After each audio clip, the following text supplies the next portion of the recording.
All right, so chapter two was a little bit of a deeper dive into the two mindsets, the growth mindset as well as the fixed mindset. It just kind of talked about a few differences between the two.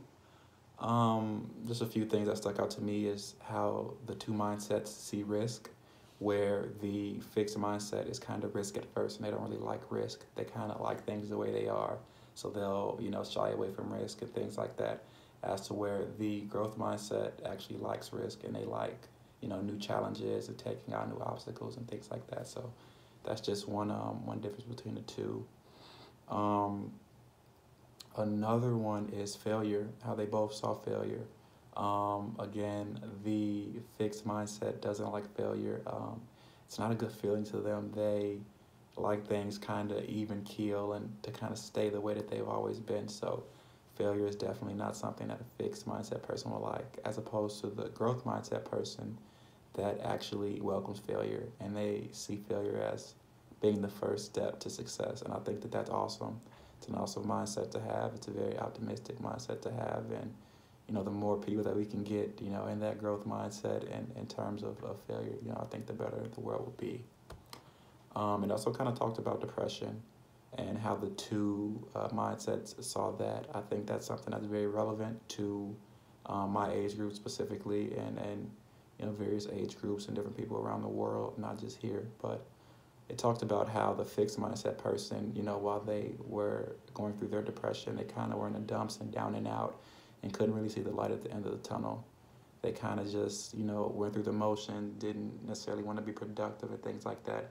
As to where the growth mindset person, kept doing what they needed to do, kept turning in assignments, kept, doing their normal routine, if not trying to better themselves because they knew that one day they would eventually come out of the depression and they wanted to come out of the depression better than, when they first went in. So the growth mindset person kind of knew that this depression wouldn't last forever. And when this does end, my life won't be in shambles kind of deal. And I think that that's an awesome mindset to have. I wish more people that were battling with mental illness and things like that would have that growth mindset because again, it's a very optimistic mindset, and it kind of shows that there is a light at the end of the tunnel as opposed to the fixed mindset that just kind of accepts things for what they are and doesn't see any room for advancement. Um, how do I define effort?